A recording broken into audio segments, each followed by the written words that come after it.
Hello friends, welcome to the Exams Made Simple. Let's start with the PIB news for 12th and 13th January 2019. और Saturday Sunday था इसलिए ज़्यादा news update नहीं होती है PIB पे, इसलिए कंबाइंड न्यूज़ बनाई गई है। और प्रीवियस जो वीडियो आया था उसके क्वेश्चंस के आंसर्स यहाँ पर हैं, तो आप इस वेबसाइट पे जाके देख सकते हैं। इसकी लिंक मैं डिस्क्रिप्शन में डाल दूँगी। और एक कंफ्यूजन था शायद एशिया कप को लेके।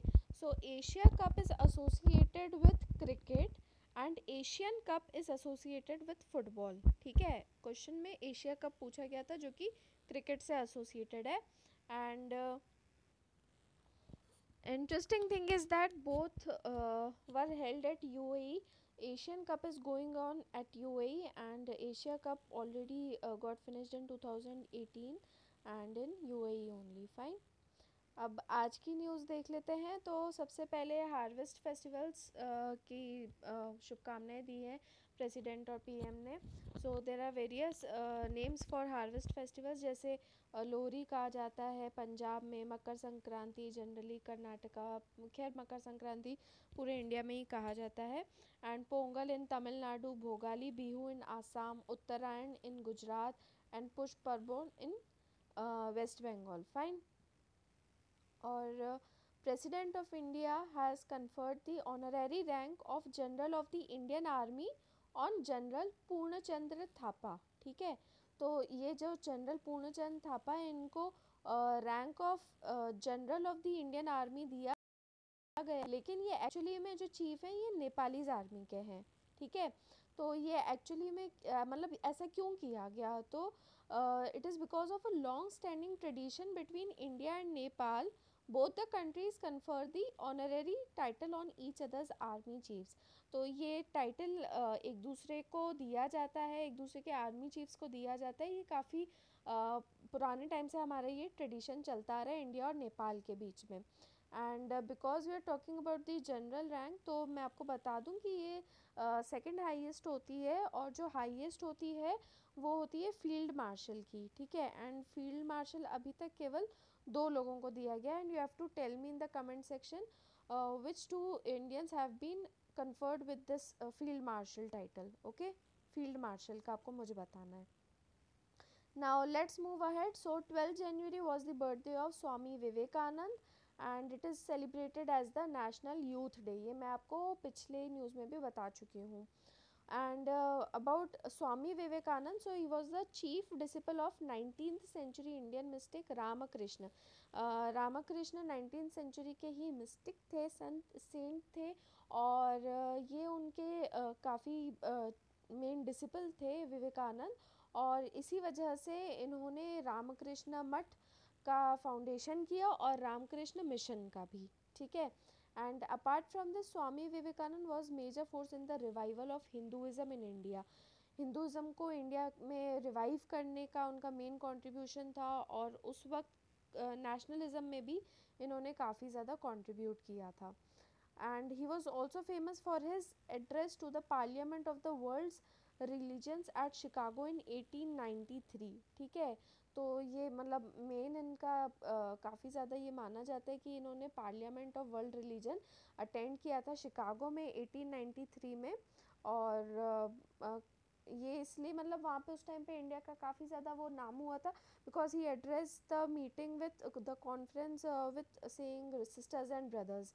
तो सिस्टर्स एंड ब्रदर्स कह के इन्होंने स्टार्ट किया था, जबकि जनरली जो स्पीचेस वगैरह आपने सुनी होगी लेडीज़ एंड जेंटलमैन से शुरू करते हैं।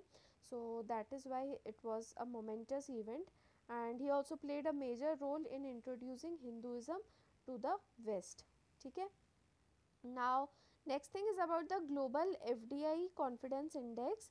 तो इसमें इंडिया ने 11th रैंक अचीव की है, और ये global FDI confidence index prepare करता है AT Kearney. Fine, AT Kearney prepares this FDI confidence index, और ये एनुअल सर्वे होता है। और इसका मेन पर्पस क्या होता है, ये देखना कि एफडीआई के इंटेंशंस और प्रेफरेंसेस में क्या चेंज आ रहे हैं। यानी कि पर्टिकुलर कोई कंट्री है तो वहाँ पे मतलब एफडीआई मतलब प्रेफर आप कौन सी कंट्री को ज़्यादा करोगे, और किसका प्रेफरेंस देखा जाता है इसमें, preferences of CEO, CFOs and other top executives of Global 1000 companies. तो किन किन चीज़ों से फ़र्क आता है? They are impacted by the political, economic and regulatory changes. किसी भी कंट्री में क्या क्या चेंजेस हो रहे हैं, पॉलिटिकल चेंजेस या इकोनॉमिक चेंजेस, तो उससे एफडीआई पे क्या इम्पैक्ट पड़ेगा उसको ट्रैक किया जाता है. तो this is a nice thing that India has achieved 11th rank in this. ठीक है.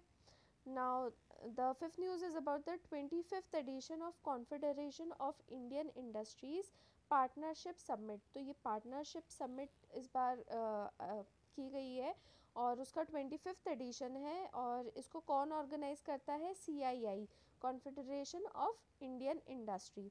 और इस बार की इसकी थीम है new India rising to global occasions. ठीक है, new India rising to global occasions. और ये मुंबई में हुई थी and it was organised in collaboration with department of industrial policy and promotion and the host state government of Maharashtra. तो CII with DIP and Maharashtra government ने इसको ऑर्गेनाइज किया था. और इस समिट का रीज़न क्या था? It was a platform for dialogue, debate, deliberation and engagement among Indian and global leaders on economic policy and growth trends in India. तो इंडिया की इकोनॉमिक पॉलिसी और उसके ग्रोथ को डिस्कस करने के लिए पार्टनरशिप समिट की गई थी. Fine. Now the next news is about the commemorative coin being released to mark the 350th birth anniversary of Guru Gobind Singh जी. तो गुरु गोविंद सिंह जी जो थे, ये 10th सिख गुरु थे. और हालांकि इनकी 350th birth anniversary was in 2017. He was born on 5th January. और उस टाइम पे भी मतलब काफ़ी ज़्यादा सेलिब्रेशंस किए गए थे. कमेमोरेटिव स्टैम्प रिलीज़ हुआ था. पटना जो इनकी बर्थ प्लेस है वहाँ पे काफ़ी सेलिब्रेशंस हुए थे. So again a coin is being released. And important thing about him is that he founded the Sikh warrior community called Khalsa. तो जो सिख वॉरियर कम्युनिटी है खालसा, उसका फाउंडेशन इन्होंने ही किया था. और इसके अलावा इन्होंने 5 Ks भी दिए थे, which are the 5 articles of faith that Khalsa Sikh wear at all times. ठीक है, तो आप ये 5 Ks एक बार गूगल करके कमेंट सेक्शन में बताते हैं कि ये 5 आर्टिकल वो हैं जो खालसा सिख को हर वक्त पहनने होते हैं. Now the next thing is about the sovereign gold bond scheme. तो अभी इसका नेक्स्ट फेज चालू है 2018-19 के लिए. So I will give you a brief idea about the sovereign gold bond scheme. तो सोवरेन गोल्ड बॉन्ड्स ये गवर्नमेंट सिक्योरिटीज़ होती हैं, but these are denominated in grams of gold. ठीक है, तो गोल्ड ज़्यादा मतलब लोग जैसे इन्वेस्टमेंट का एक फॉर्म रहता है गोल्ड. और इसकी वजह से मतलब कई सारी दिक्कतें आती है, जैसे इंपोर्ट्स हमारे बढ़ जाते हैं एक्सपोर्ट से ज़्यादा.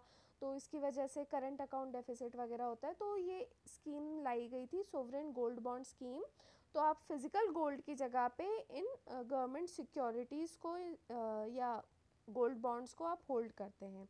तो इसको आप कैश के थ्रू पे करते हैं और बाद में जब ये मैच्योर भी होते हैं आप इनको कैश में ही रिडीम कर सकते हैं. And the bond is issued by RBI. ठीक है, RBI इसको करता है issue on behalf of government of India. और इसमें डिनोमिनेशंस जो रहते हैं वो गोल्ड के 1 ग्राम से लेके उसके मल्टीपल्स में हो सकते हैं. Okay, like 1 2 3 like this. और मिनिमम इन्वेस्टमेंट इसमें जो कर सकते हैं वो 1 ग्राम का होता है. और मैक्सिमम लिमिट रहती है 4 kgs for individual and HUF, that is the Hindu undivided family, and 20 kgs for trust. ठीक है, तो मैक्सिमम इंडिविजुअल या HUF के लिए 4 किलो होता है और ट्रस्ट 20 किलो तक इसको ले सकते हैं. ठीक है, इन्वेस्ट कर सकते हैं. और इसके कुछ इंपॉर्टेंट फीचर्स ये भी हैं कि ये जो बॉन्ड्स होते हैं ये ट्रेडेबल होते हैं और इनको आप लोन के लिए कोलैटरल की तरह भी यूज़ कर सकते हैं और इनको आप गिफ्ट भी कर सकते हैं और ट्रांसफ़र भी कर सकते हैं. So there are many benefits of this bond. Now next is about the national youth parliament festival of 2019. तो ये न्यू दिल्ली में लॉन्च हुआ था. इसकी पहली बार 2017 में की गई थी ऑन न्यू ईयर 31 दिसंबर 2017. और उसके बाद इसे मतलब ऑर्गेनाइज़ किया जाता है। And it is to provide a chance to the youth to brainstorm about new India. Youth ज़्यादा से ज़्यादा डिस्कस करे कि नया इंडिया कैसा होना चाहिए, और उसमें क्या क्या मतलब वही चॉकआउट प्लान्स क्या क्या नया किया जा सकता है, and to realise our resolves before 2022। 2022 क्यों? Because it is our 75th anniversary of our independence, तो इसीलिए ये प्लान्स और न्यू इंडिया की बात की जाती है, ठीक है। और now the questions for today, so you have to tell me what was the real name of Swami Vivekanand. Next you have to tell me कि who founded Gurmukhi Amritsar and started the construction of Harmandir Sahib, ठीक है। तो ये अलग अलग सिख गुरुज ने किया था, गुरमुखी का अलग, अमृतसर अलग, तो आपको मुझे बताना है कि ये किसने किया था। And Harmandir Sahib is also known as the golden temple, ज़्यादा फेमस गोल्डन टेम्पल के नाम से।